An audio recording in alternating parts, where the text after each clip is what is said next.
Hello दोस्तों, नमस्कार। बहुत स्वागत है आपका एग्जाम गुरुजी चैनल के डेली करंट अफेयर्स के वीडियो में। आज 10 अक्टूबर 2020 है और आज की वीडियो की पीडीएफ डाउनलोड करना मत भूलिएगा। ये पीडीएफ आपको हमारे टेलीग्राम चैनल से मिल जाएगी। उसके अलावा ये पीडीएफ आप हमारी एप्लीकेशन एग्जाम गुरुजी ऐप से डाउनलोड कर पाएंगे और दोनों की लिंक नीचे आपको डिस्क्रिप्शन में दी गई है।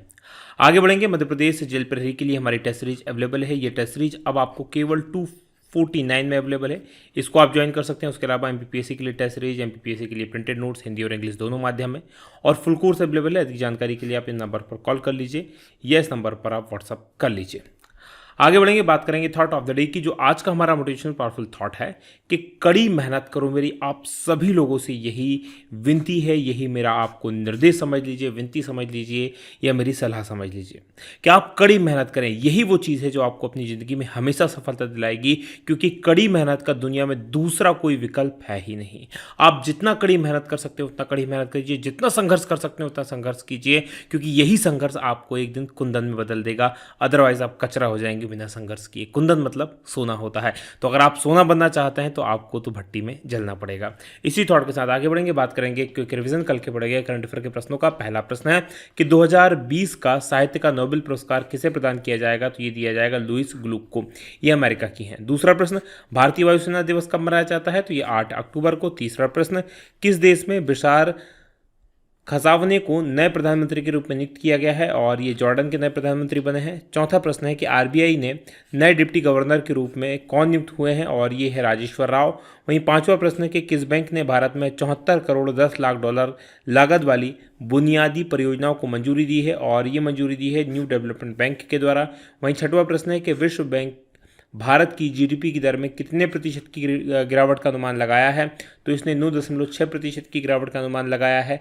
और सातवां प्रश्न है कि भारतीय कपास के किस नाम से पहले ब्रांड और लोगों का लोकार्पण किया गया है? और इसका नाम है कस्तूरी कपास।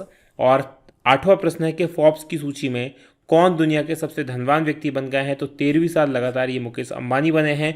नवा प्रश्न है कि हाल ही में केंद्रीय खाद्य आपूर्ति और उपभोक्ता मामलों के मंत्री का नाम क्या है जिनका निधन हो गया है? और इनका नाम था रामविलास पासवान। और 10वां प्रश्न है कि इंडिया पोस्ट पेमेंट बैंक के नए एमडी और सीईओ कौन बनाए गए हैं? तो ये जे वेंकटरमू बनाए गए हैं।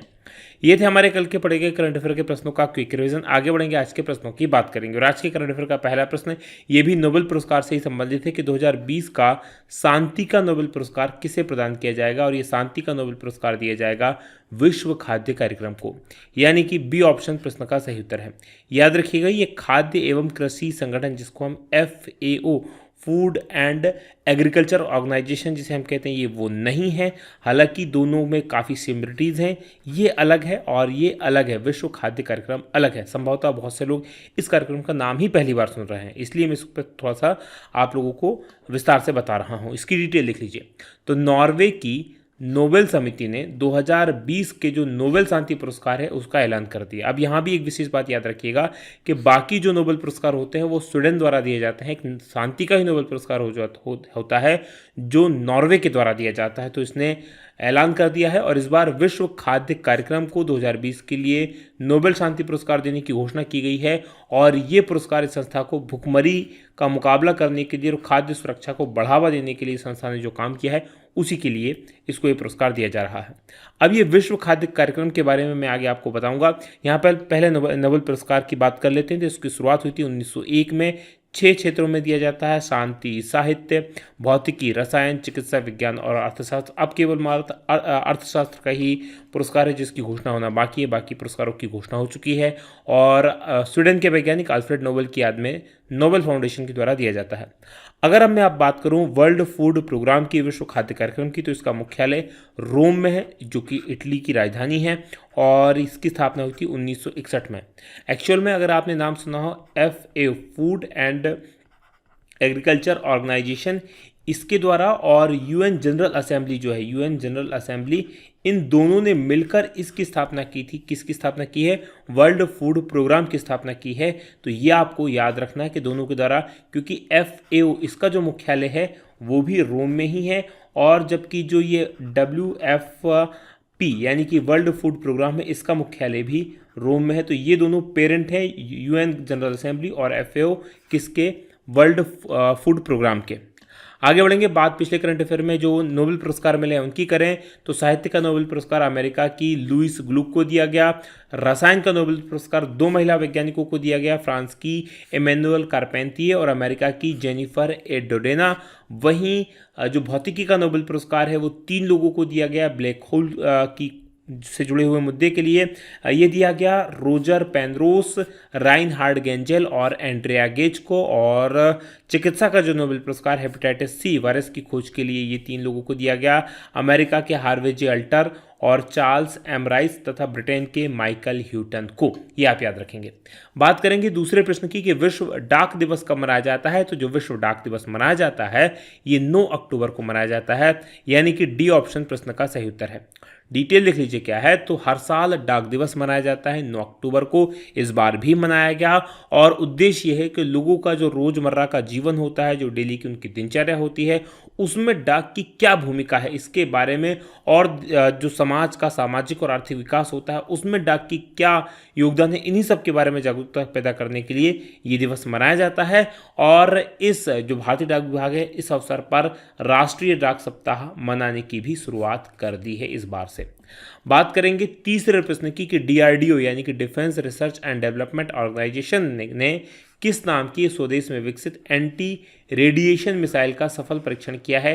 काफ़ी सारी मिसाइलें अभी हाल ही में इनके द्वारा परीक्षण किया गया है, उनमें से ये याद रखिएगा ये मिसाइल एंटी रेडिएशन मिसाइल है और इसका नाम है रुद्रम-1, यानी कि ए ऑप्शन प्रश्न का सही उत्तर है। डिटेल देख लीजिए क्या है। तो जो रक्षा अनुसंधान और विकास संगठन यानी कि डीआरडीओ है, इसने स्वदेश में निर्मित एंटी रेडिएशन मिसाइल रुद्रम-1 इसका सफल परीक्षण किया है। और यहाँ पर आप ये याद रखेंगे कि ये जो परीक्षण किया गया उड़ीसा में जो व्हीलर द्वीप है, जिसे अब हम किसके नाम से जानते हैं, अब्दुल कलाम द्वीप के नाम से जानते हैं, ये आप याद रखेंगे। अब्दुल कलाम द्वीप पर स्थित है। रेडिएशन निशाने पर इस मिसाइल ने अचूक निशाना लगाया है और यहीं पर इसका परीक्षण किया गया है। और रुद्रम मिसाइल जो है वो भारतीय वायुसेना के लिए किया गया एक शक्तिशाली प्रक्षेपास्त्र है, तो भारतीय वायुसेना की ये मिसाइल है। बात करेंगे डीआरडीओ की यानी कि defence research and development organisation की। इसकी स्थापना हुई थी 1958 में और इसके अध्यक्ष जी सतीश रेड्डी हैं। मैंने आपको इनके बारे में बताया था। इनके कार्यकाल को 2022 तक के लिए बढ़ा दिया गया है। 2018 में इनकी नियुक्ति हुई थी, 2020 तक का इनका कार्यकाल था और इनके कार्यकाल को 2 साल का एक्सटेंशन अभी हाल ही में केंद्र सरकार के द्वारा दिया गया है। मोटो क्या है इसका, वलस्य मूलम विज्ञानम, यानी कि strengths origin is in science. बात पिछले करंट अफेयर में डीआरडीओ से संबंधित जो प्रमुख घटनाएं हुई हैं उनके बारे में मैं आपको बताऊं तो डीआरडीओ ने supersonic missile assisted release of torpedo या स्मार्ट जिसे कहा शॉर्ट फॉर्म में स्मार्ट का ओडिशा के तट पर अब्दुल कलाम द्वीप से सफलतापूर्वक परीक्षण किया। उसके अलावा अब्दुल कलाम द्वीप से ही परमाणु क्षमता वाली बैलिस्टिक मिसाइल सौर्य का सफलतापूर्वक परीक्षण किया गया। इसके अलावा ब्रह्मोस सुपरसोनिक क्रूज मिसाइल इसका भी सफलतापूर्वक परीक्षण किया गया। और डीआरडीओ ने ही अहमदनगर में एमबीटी अर्जुन से लेजर गाइडेड टैंक रोधी मिसाइल का सफलतापूर्वक परीक्षण किया है, ये आप याद रखेंगे। इसके अलावा अभ्यास नाम का एक तेज रफ्तार एक्सपेंडेबल एरियल टारगेट यान का भी सफल परीक्षण किया है। बात चौथे प्रश्न की होगी कि विश्व आर्थिक मंच और गाइडेंस ये एक संस्थान है और इसने संयुक्त रूप से किस राज्य में AMHUB इसकी स्थापना करेगा और इसकी स्थापना की जाएगी तमिलनाडु में, यानी कि सी ऑप्शन प्रश्न का सही उत्तर है। अब ये AMHUB क्या है इसकी डिटेल देख लीजिए। तो विश्व आर्थिक मंच या वर्ल्ड इकोनॉमिक फोरम और गाइडेंस ये दोनों मिलकर तमिलनाडु के अंदर AMHUB की स्थापना करेगा। गाइडेंस क्या है, गाइडेंस तमिलनाडु राज्य की एक नोडल निवेश प्रोत्साहन एजेंसी है, यानी कि निवेश को प्रोत्साहित करने के लिए नोडल एजेंसी जो तमिलनाडु की है उसका नाम गाइडेंस है। और AMHUB का मतलब है एडवांस मैन्युफैक्चरिंग हब और ये देश में अपनी तरह का पहला केंद्र होगा जो मैन्युफैक्चरिंग को बढ़ावा देने के लिए बनाया जाएगा और ये राज्य को सौर ऊर्जा, इलेक्ट्रॉनिक्स, इलेक्ट्रिक मोबिलिटी और वस्त्र के क्षेत्रों में मदद करने का काम करेगा। बात तमिलनाडु की कर लेते हैं तो भारत का सबसे दक्षिणतम राज्य है और इसकी राजधानी चेन्नई है। मुख्यमंत्री यहाँ के पलानीस्वामी हैं। राज्यपाल हैं यहाँ के बनवारी लाल पुरोहित। लोकसभा की 39 सीटें हैं, राज्यसभा की 18 सीटें हैं, विधानसभा की यहाँ पर 235 सीटें हैं। प्रमुख राष्ट्रीय उद्यानों की बात करें तो मुदुसलाई नेशनल पार्क है, गोइंदू नेशनल पार्क है, gulf of marine national Mannar marine national park है, Indira Gandhi WS national park है और मुकुरथी नेशनल पार्क है। वहीं प्रमुख बांधों की बात करें तो कल्लानी बांध है जो कि कावेरी नदी पर स्थित है। बात पिछले करंट अफेयर की अगर तमिलनाडु से करें तो तमिलनाडु में जो मुख्यमंत्री हैं पलानीस्वामी, उनके द्वारा भारत की पहली महिला एम्बुलेंस ड्राइवर के रूप में एम वीरलक्ष्मी को नियुक्त किया गया था। 4 सितंबर के करंट अफेयर में मैंने आपको ये बताया था। बात 5वें प्रश्न की होगी कि वह पहली महिला कौन है जिन्हें हाल ही में युद्ध सेवा पदक दिया गया है, और इस बार युद्ध सेवा पदक दिया गया है मिंटी अग्रवाल को, यानी कि ए ऑप्शन प्रश्न का सही उत्तर है। डिटेल देख लीजिए क्या है। तो मिंटी अग्रवाल, इनको एयरफोर्स डे कब मनाया गया था? कल ही मैंने आपको बताया था कि 8 अक्टूबर को ये दिवस मनाया जाता है। तो इस एयरफोर्स डे पर युद्ध सेवा पदक से सम्मानित किया गया है और इस पदक को प्राप्त करने वाली ये पहली महिला बन गई हैं। वायुसेना दिवस पर जो एयर चीफ मार्शल हैं RKS भदौरिया, उन्होंने मिंटी अग्रवाल को ये पदक से सम्मानित किया। और जब बालाकोट एयर स्ट्राइक हुई थी उस कार्यवाही में स्क्वाड्रन लीडर के तौर पर मिंटी अग्रवाल ने उड़ान नियंत्रक की इंपॉर्टेंट रोल प्ले किया था और इन्होंने ही डायरेक्शन दिए थे। जब आपने अगर वो केस सुना होगा अभिनंदन जी वाला, उसमें उनको यही गाइड कर रही थी। आगे बढ़ेंगे, बात करेंगे वायुसेना की। तो इसकी स्थापना हुई थी 8 अक्टूबर 1932 को। आदर्श वाक्य है नभः स्पर्शम दीप्तम, और वायुसेना प्रमुख हैं air chief marshal RKS Bhadauria. बात 6वें प्रश्न की होगी कि यूरोपीय संघ की संसद ने 2030 तक कितने प्रतिशत कार्बन उत्सर्जन में कटौती के लिए मतदान किया है? और ये मतदान किया है 60% की कटौती के लिए, यानी कि डी ऑप्शन प्रश्न का सही उत्तर है। डिटेल देख लीजिए क्या है। तो यूरोपीय संघ की जो संसद है उसकी बैठक हुई थी और इसमें 1990 के स्तरों की तुलना में 2030 तक कार्बन उत्सर्जन में 60% तक की कमी लाने के लिए जलवायु लक्ष्य को अद्यतन किया है, उसमें चेंज किया है। इससे पहले यूरोपीय संघ ने तय किया था कि वो 2030 तक 40% कार्बन उत्सर्जन को कम करेगी, लेकिन उसको रिवाइज करके अब 60% कर दिया है। अगर दुनिया की बात करें, दुनिया का सबसे बड़ा कार्बन उत्सर्जक देश कौन सा है? तो चाइना है, ये आप याद रखेंगे। बात यूरोपीय संघ की करते हैं तो इसकी स्थापना हुई थी 1 नवंबर 1993 को और इसका मुख्यालय ब्रुसेल्स में है, जहां की राजधानी जो बेल्जियम की राजधानी है, और सदस्य देशों की संख्या इसमें 27 है। बात 7वें प्रश्न की होगी कि भारत में सल्फर डाइऑक्साइड के उत्सर्जन में कौन सा राज्य जो है या कौन सा स्थान प्रथम है? और प्रथम पर है सिंगरौली मध्य प्रदेश, यानी कि डी ऑप्शन प्रश्न का सही उत्तर है। डिटेल देख लीजिए क्या है।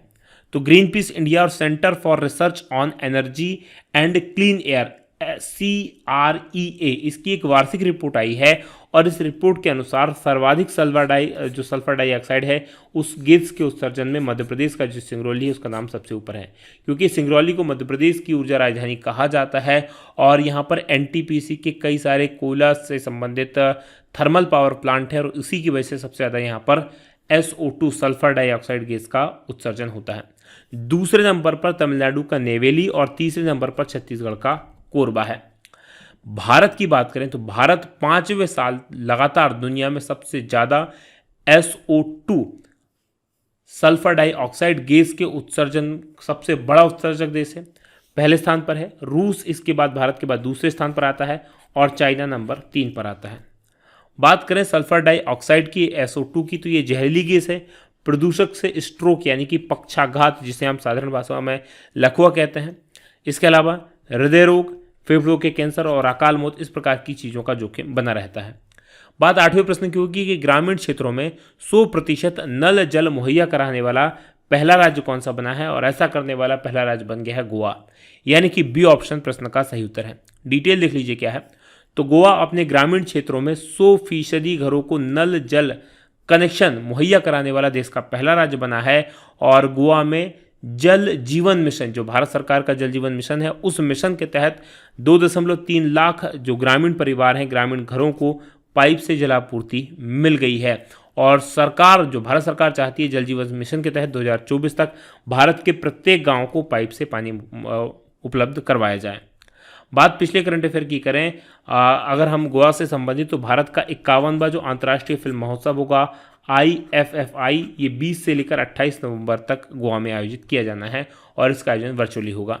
मैप में देख लीजिए, यहाँ पर ये गोवा स्थित है और इसका जो गठन हुआ था 30 मई 1987 को हुआ था। राजधानी यहाँ की पणजी है, मुख्यमंत्री प्रमोद सावंत है, बीजेपी की सरकार है।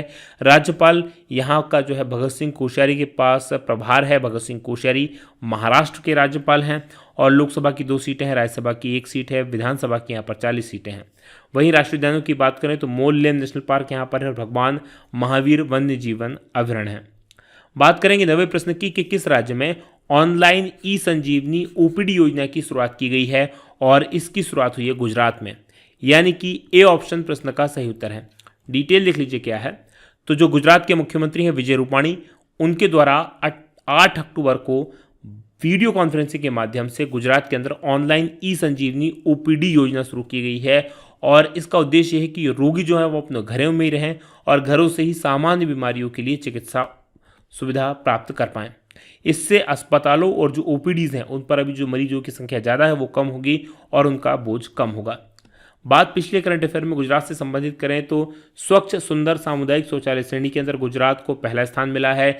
इसके अलावा गुजरात सरकार द्वारा मुख्यमंत्री महिला उत्कर्ष योजना की शुरुआत की गई है और राज्य स्टार्टअप रैंकिंग 2019 में सबसे बेहतर प्रतिशत गुजरात का ही रहा है। इसके अलावा गुजरात राज्य ने राज्य की पहली धरोहर पर्यटन नीति की भी घोषणा की है। मैप में देख लीजिए, यहाँ पर ये गुजरात स्थित है, भारत का पश्चिम हिस्से में सबसे पश्चिमी राज्य है। गांधीनगर यहाँ की राजधानी है। मुख्यमंत्री विजय रूपाणी है। यहाँ पर बीजेपी की सरकार है। राज्यपाल आचार्य देवव्रत हैं। लोकसभा की 26 सीटें हैं, राज्यसभा की 11 सीटें हैं, विधानसभा की 182 सीटें हैं। राष्ट्रीय उद्यानों की बात करें तो गिर फॉरेस्ट नेशनल पार्क यहाँ पर है। उसके अलावा ब्लैकबक नेशनल पार्क है, बसंता नेशनल पार्क है और gulf Kutch marine national park है। बात प्रमुख बांधों की करें तो यहाँ पर उकाई बांध है जो कि ताप्ती नदी पर है, धारोई बांध है जो कि साबरमती नदी पर है और सरदार सरोवर बांध है जो कि नर्मदा नदी पर है। बात 10वें प्रश्न की होगी कि किस राज्य में सेंटर ऑफ एक्सीलेंस की स्थापना के लिए इजराइल के साथ साझेदारी की गई है और ये साझेदारी की है मेघालय राज्य के अंदर, यानी कि डी ऑप्शन प्रश्न का सही उत्तर है। डिटेल देख लीजिए क्या है। तो मेघालय की सरकार ने अपनी तरह के पहले उत्कृष्टता केंद्र यानी कि सेंटर ऑफ एक्सीलेंस इसको स्थापित करने के लिए इजराइल के साथ एक साझेदारी की है, समझौता किया है और केंद्र राज्य के किसानों की आजीविका को बेहतर बनाने और उन्हें बढ़ावा देने के लिए राज्य की उच्च मूल्य वाली सब्जियों के लिए काम करेगा। ये जो सेंटर ऑफ एक्सीलेंस बना है ये काम करने वाला है। बात मेघालय की करते हैं तो यहाँ पर देख लीजिए मेघालय स्थित है। इसकी एक तरफ तो नीचे की तरफ सीमा बांग्लादेश के साथ और बाकी सीमा जो है इसकी असम के साथ लगती है। 30 मई 1987 को गठन हुआ था। राज्य है इसकी शिलोंग है और मुख्यमंत्री कॉनराड संगमा है। वहीं राज्यपाल सत्यपाल मलिक हैं, ये पहले गोवा के राज्यपाल हुआ करते थे। वहाँ से इनको ट्रांसफर मेघालय किया गया। लोकसभा की 1 सीट है, राज्यसभा की 1 सीट है, विधानसभा की 60 सीट है। वहीं राष्ट्रीय उद्यानों की बात करें तो वाल्फाक्रम नेशनल पार्क यहाँ पर है और नोक रेक नेशनल पार्क यहाँ पर है। बात करेंगे आज के हमारे सवाल की, क्योंकि हमारा करंट अफेयर का सेशन यहीं तक था। कल मैंने आपसे प्रश्न पूछा था कि भारतीय फिल्म और टेलीविजन संस्थान सोसाइटी के अध्यक्ष के रूप में किसे नियुक्त किया गया है और इस प्रश्न का सही उत्तर है शेखर कपूर। लेकिन बहुत से लोग गलती से परेश रावल इस प्रश्न का उत्तर बता रहे हैं। देखिए परेश रावल जो है उनको नेशनल स्कूल ऑफ ड्रामा इसके अध्यक्ष के रूप में नियुक्त किया गया है, जबकि जो भारतीय फिल्म और टेलीविजन संस्थान है इसके अध्यक्ष के रूप में शेखर कपूर बनाए गए हैं। आप में से बहुत सारे लोगों ने इस प्रश्न का सही उत्तर दिया। जिन्होंने सही उत्तर दिया उनको बहुत बधाई। अब आज के सवाल की तरफ बढ़ते हैं। आज का सवाल हमारा है कि किस भारतीय अभिनेता को यूएनडीपी ने स्पेशल ह्यूमैनिटेरियन एक्शन अवार्ड से सम्मानित किया है? तो इनमें से किस अभिनेता को किया गया है कमेंट करके जरूर बताइएगा और ये वीडियो कैसा लगा बताना मत भूलिएगा। आज की बात करेंगे यहीं समाप्त। आप लोगों का बहुत बहुत धन्यवाद। जय हिंद, जय भारत।